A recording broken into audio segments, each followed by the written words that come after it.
Depuis combien de temps, sur les réseaux sociaux, vous ne faites plus ces déclarations? Vous êtes témoin. Combien de fois il y avait des vols en chaîne? 5 maisons, 7 maisons volées la même nuit. Mais aujourd'hui, les pareils cas existent encore.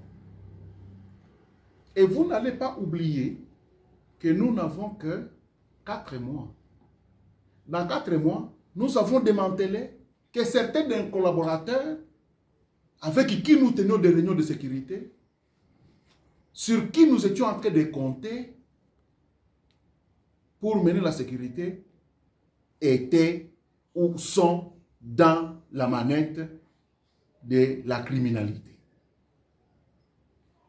Est-ce que vous savez que au niveau des maîtres des officiers, il y avait 3 capitaines, dont l'un qui s'appelait Papa Chéri, était arrêté. Ce sont des officiers. Est-ce que vous savez les capitaines de la police arrêtés? Nous avons démantelé tout ça dans combien de temps? Et pourquoi nous sommes arrivés à démanteler? Parce que le gouverneur est déterminé à mettre fin à cette criminalité urbaine. Pas insécurité. Combien de groupes armés que nous avions trouvés sur la province avant notre avènement? Qui faisait la terreur? Tumbwe. Qui faisait la terreur? Route Bendera. Qui faisait la terreur? Route Nyonzu. Qui faisait la terreur? Amoba. Depuis combien de temps vous avez encore entendu que ces groupes armés sont actifs? Est-ce qu'ils ne sont pas actifs par eux-mêmes? Ils ne sont plus actifs par le travail de quelqu'un. Et donc, ne pensez pas que quand nous entendons tel a été victime de vol, que nous nous fêtons.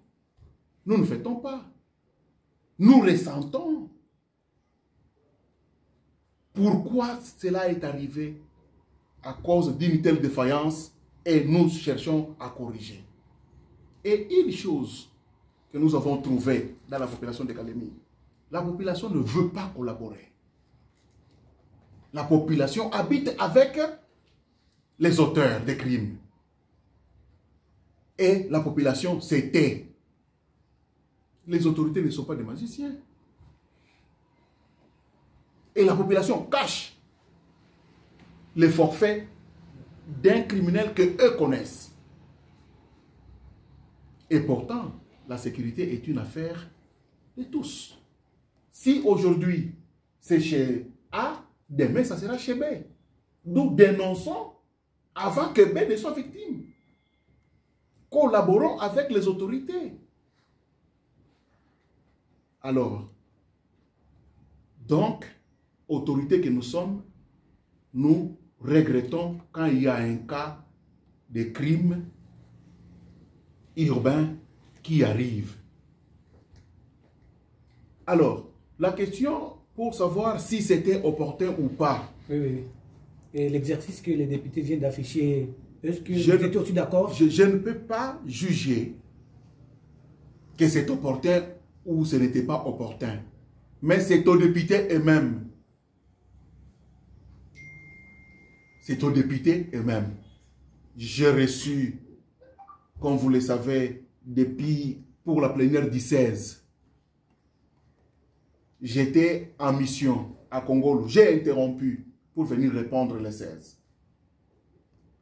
Je quitte le bureau, j'arrive à la plénière. Il n'y avait pas plénière. Ils m'ont dit que c'est reporté. Et j'avais pris acte. Je suis retourné.